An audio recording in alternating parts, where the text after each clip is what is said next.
Kalau kamu sedang mencari motor sport firing dengan tampilan keren, mesin bertenaga, tapi budget terbatas, jangan buru-buru mengeluarkan puluhan juta rupiah. Karena di pasar motor bekas Indonesia, ada beberapa motor sport firing yang dulu punya harga tinggi, tetapi sekarang harganya sudah anjlok alias hancur. Nah, di video kali ini kita akan membahas 3 motor sport firing murah yang masih menarik untuk dipertimbangkan, yaitu Honda CBR 150R, Yamaha R15 V2, dan Suzuki GSX R150. Motor mana yang paling murah? Mana yang paling worth it? Dan mana yang cocok untuk kamu yang ingin tampil sporty dengan budget terbatas? Langsung saja kita bahas satu persatu.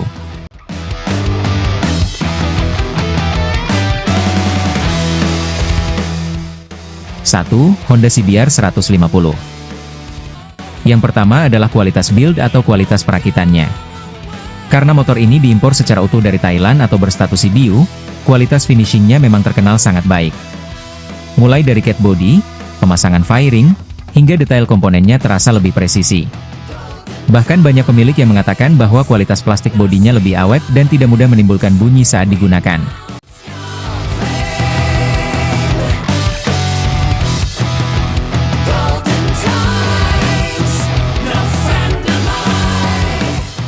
Kelebihan berikutnya adalah mesinnya yang halus dan responsif. Honda membekali motor ini dengan mesin 150 cc DOHC, 4 katup, berpendingin cairan, serta menggunakan sistem injeksi PGMV.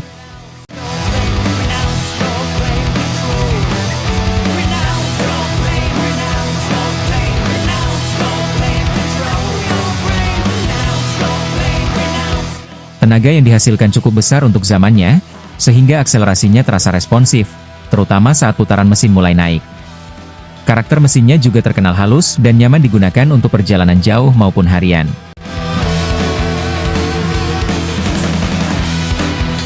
Selanjutnya adalah handling yang lincah. Dengan bobot yang tidak terlalu berat dan rangka yang seimbang, motor ini sangat mudah dikendalikan. Saat diajak bermanuver di jalan perkotaan maupun melewati tikungan, CBR 150R VCBU terasa stabil dan memberikan rasa percaya diri kepada pengendaranya.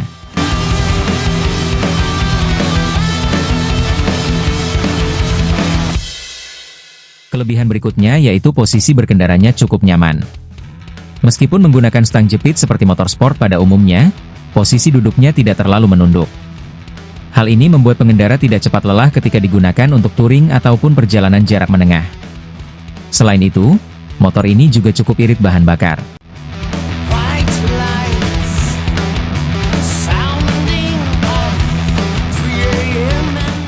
Berkat teknologi injeksi PGMV dari Honda, konsumsi BBM-nya tergolong efisien. Jika motor dalam kondisi prima dan dikendarai dengan gaya berkendara yang normal, penggunaan bahan bakarnya masih sangat bersahabat. Kemudian yang tidak kalah menarik adalah desainnya yang masih keren hingga sekarang. Walaupun sudah berumur, desain firing CBR 150R VCBU masih terlihat sporty dan proporsional. Banyak orang bahkan masih mengira motor ini merupakan keluaran yang lebih baru karena tampilannya yang tetap elegan. Terakhir, motor ini memiliki nilai koleksi yang cukup tinggi. Karena jumlah unit CBU Thailand tidak sebanyak versi lokal, motor ini menjadi incaran para kolektor maupun pecinta Honda. Jika kondisinya masih orisinal dan terawat, harga jualnya pun cenderung stabil. Namun tentu saja, setiap motor memiliki kekurangan. Untuk CBR 150R VCBU, beberapa spare part original, terutama bagian bodi, memang mulai sulit ditemukan dan harganya relatif lebih mahal. Oleh karena itu, sebelum membeli unit bekas, pastikan kondisi mesin sehat, kelistrikan normal, surat-surat lengkap, dan usahakan memilih motor yang masih minim modifikasi. Jadi, apakah Honda CBR 150R VCBU Thailand masih layak dibeli? Jawabannya, tentu saja masih layak. Terutama bagi kalian yang menginginkan motor sport 150 cc dengan kualitas rakitan yang baik, mesin yang terkenal bandel, handling yang nyaman, serta memiliki nilai koleksi di masa depan. 2. Yamaha R15 V2. Pernahkah kalian melihat Yamaha R15 V2? Motor ini pernah menjadi salah satu motor sport 150 cc yang paling menarik perhatian di Indonesia. Desainnya sporty, menggunakan rangka Delta Box, sudah injeksi, mesin 150 cc 4 katup, transmisi 6 percepatan, bahkan membawa DNA dari keluarga Yamaha R Series. Tapi ada satu pertanyaan menarik. Kalau memang sebagus itu, Mengapa Yamaha R15V2 kemudian kalah populer dibandingkan kompetitornya? Bahkan dalam beberapa tahun setelah peluncurannya, penjualan R15 terlihat semakin tertinggal dari Honda CBR 150R. Lalu, apa sebenarnya yang terjadi? Apakah Yamaha R15V2 memang kurang bagus? Atau justru masalahnya ada pada strategi, karakter motor, dan persaingan pasar? Mari kita bahas sampai selesai.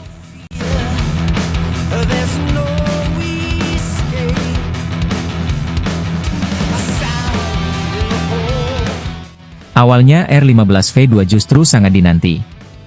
Yamaha R15 resmi masuk ke pasar Indonesia pada 2014. Menariknya, sebelum resmi dijual, motor ini sudah lama ditunggu oleh penggemar Yamaha. Yamaha sendiri menyebut bahwa konsumen Indonesia telah menunggu R15 sejak kemunculan generasi pertamanya pada 2008. Ketika akhirnya R15V2 diproduksi di Indonesia, antusiasme masyarakat sangat besar. Pada tahap inden online, sebanyak 1.500 unit R15 langsung habis hanya dalam satu hari. Bahkan pada bulan pertama penjualan yang tercatat IC, R15 berhasil mencatat sekitar 5.394 unit. Harga awalnya juga cukup menarik, yaitu sekitar Rp 28 juta OTR Jakarta. Pada saat itu, R15 menawarkan sesuatu yang sangat menarik untuk kelas 150cc, motor fairing dengan tampilan seperti motor sport berkapasitas lebih besar, tetapi dengan harga yang jauh lebih terjangkau. Jadi jelas, R15V2 bukan motor yang sejak awal tidak laku. Justru awal kemunculannya bisa dibilang sukses besar.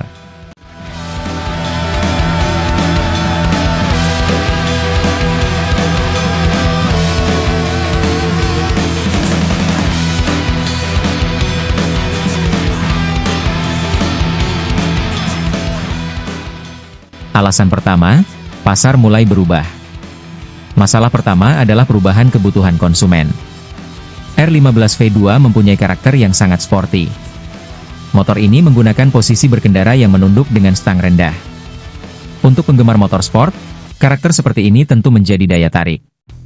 Namun untuk penggunaan sehari-hari di jalanan kota, terutama menghadapi kemacetan, posisi tersebut tidak selalu nyaman.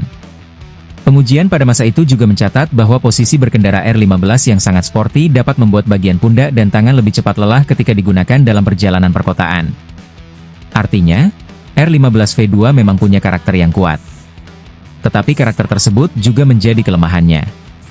Konsumen yang menginginkan motor untuk gaya, touring, sekaligus penggunaan harian bisa saja lebih memilih motor yang posisi berkendaranya lebih santai. Alasan kedua, kenyamanan bukan keunggulan utamanya. R15V2 memang dibuat dengan orientasi sport. Joknya model split seat, bagian belakang tinggi, dan posisi footstep dibuat sporty. Secara visual, motor ini terlihat sangat keren. Tetapi untuk pembonceng, kondisinya berbeda. Posisi jok belakang cukup tinggi dan ruang pembonceng tidak bisa dikatakan sebagai yang paling nyaman di kelasnya. Hal seperti ini mungkin terlihat sepele. Tetapi bagi konsumen Indonesia, motor seringkali bukan hanya digunakan untuk berkendara sendirian. Motor harus bisa digunakan untuk pergi bekerja, berbelanja, bepergian bersama pasangan, bahkan membawa keluarga. Disinilah karakter R15 yang sangat sporty bisa menjadi pertimbangan bagi sebagian konsumen. Alasan ketiga, mesinnya bukan yang paling menggoda. R15V2 menggunakan mesin 150cc, SOHC, 4 katup, berpendingin cairan, fuel injection dan transmisi 6 percepatan. Tenaganya sekitar 16,59 PS pada 8.500 rpm, dengan torsi 14,5 Newton pada 7.500 rpm. Untuk zamannya, spesifikasi tersebut sebenarnya cukup menarik. Namun masalahnya adalah, R15V2 mempunyai penampilan yang jauh lebih agresif daripada performa yang ditawarkan. Ketika melihat bodinya, orang mungkin berharap performanya akan sangat buas. Padahal mesin ini pada dasarnya masih satu keluarga dengan karakter mesin Yamaha 150cc yang mengutamakan keseimbangan antara performa dan penggunaan harian. Jadi, R15V2 lebih tepat disebut sebagai motor sport dengan penampilan racing, bukan motor yang benar-benar mengejar performa ekstrim.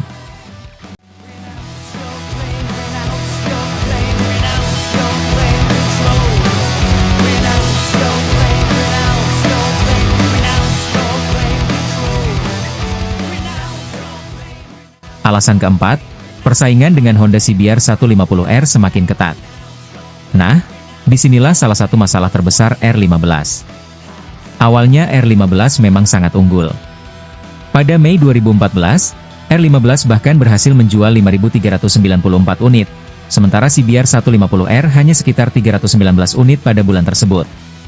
Tetapi kondisi pasar kemudian berubah. Pada 2015, Honda CBR 150R mulai mengejar dan akhirnya menyalip R15. Data Januari sampai Juni 2015 menunjukkan CBR 150R terjual 32.876 unit, sementara R15 berada di angka 28.401 unit. Dan pada 2016, perbedaannya semakin besar. CBR 150R tercatat sekitar 87.554 unit, sedangkan R15 hanya sekitar 37.165 unit. Artinya, CBR 150R menjual lebih dari 2 kali lipat R15 pada tahun tersebut. Ini menjadi bukti bahwa masalah R15 bukan sekadar soal desain. Persaingan produk juga menjadi faktor yang sangat menentukan. Alasan kelima, citra R15 sangat sporty, tapi pasarnya terbatas. Yamaha memang sengaja membangun R15 sebagai bagian dari keluarga R-Series. DNA desainnya dibuat menyerupai motor sport Yamaha yang lebih besar. Ada fairing, dual headlamp, jok split, rangka delta box, aluminium rear arm dan posisi berkendara yang agresif. Bagi penggemar motor sport, ini jelas menarik. Namun tidak semua pengguna motor membutuhkan karakter seperti itu. Sebagian orang mungkin menyukai desain R15, tetapi ketika harus memilih motor untuk digunakan setiap hari, mereka justru memilih motor yang lebih praktis. Dan inilah salah satu tantangan terbesar motor sport full fairing. Semakin spesifik karakter sebuah motor, semakin spesifik pula konsumennya.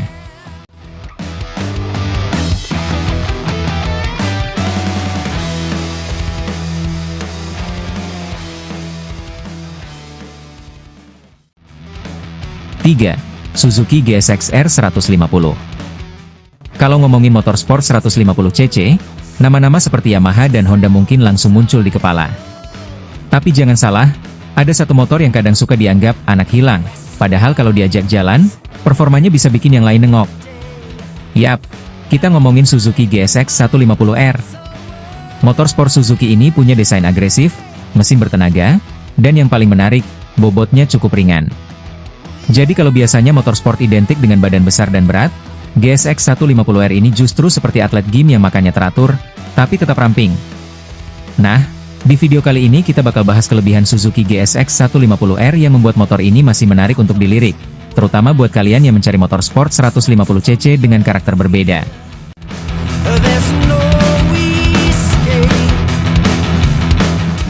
Kelebihan 2, bobot ringan. Kelebihan berikutnya adalah bobotnya. GSX 150R dikenal sebagai salah satu motor sport yang relatif ringan di kelasnya. Dan ini bukan cuma angka di brosur. Bobot yang ringan membuat motor lebih mudah diajak bermanuver, terutama ketika digunakan di jalan perkotaan yang penuh dengan kendaraan. Mau selap-selip? Lebih gampang. Mau putar balik? Tidak perlu rapat keluarga dulu. Motor yang ringan juga membuat handling terasa lebih lincah dan responsif. Jadi buat kalian yang suka motor sport tapi tidak ingin merasa seperti sedang menggendong kulkas 2 pintu setiap kali memindahkannya, GSX 150R bisa jadi pilihan menarik.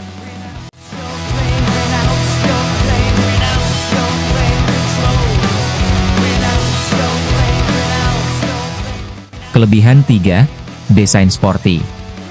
Kemudian dari sisi desain, Suzuki GSX 150R punya tampilan yang cukup agresif dan sporty.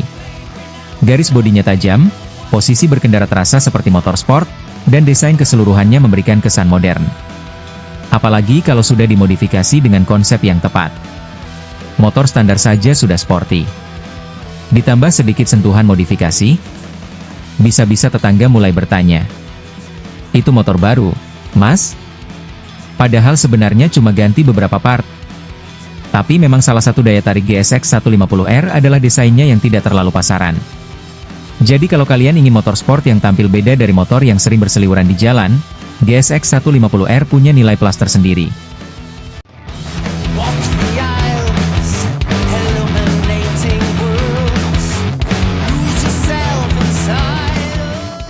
Kelebihan 4, handling dan posisi berkendara.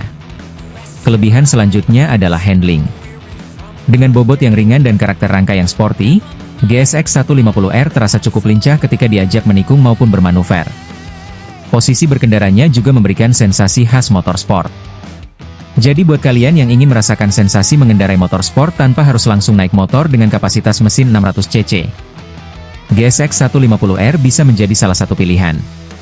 Karena kalau langsung naik motor gede, dompet juga ikut latihan cardio.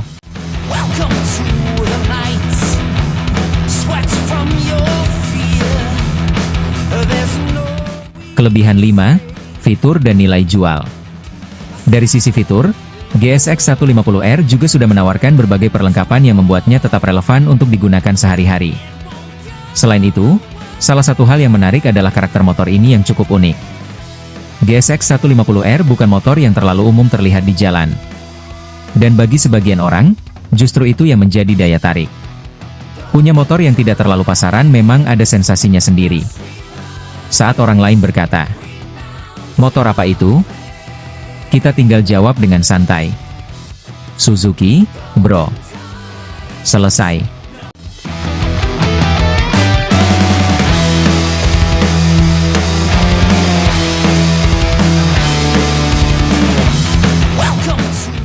Kalau kamu sedang mencari motor sport firing dengan tampilan keren, mesin bertenaga, tapi budget terbatas, jangan buru-buru mengeluarkan puluhan juta rupiah. Nah, dari ketiga motor ini, Honda CBR 150R, Yamaha R15 V2, dan Suzuki GSX R150, menurut kamu mana yang paling worth it untuk dibeli di tahun 2026? Apakah CBR 150R, R15 V2, atau justru GSX R150? Tulis pilihan kamu di kolom komentar.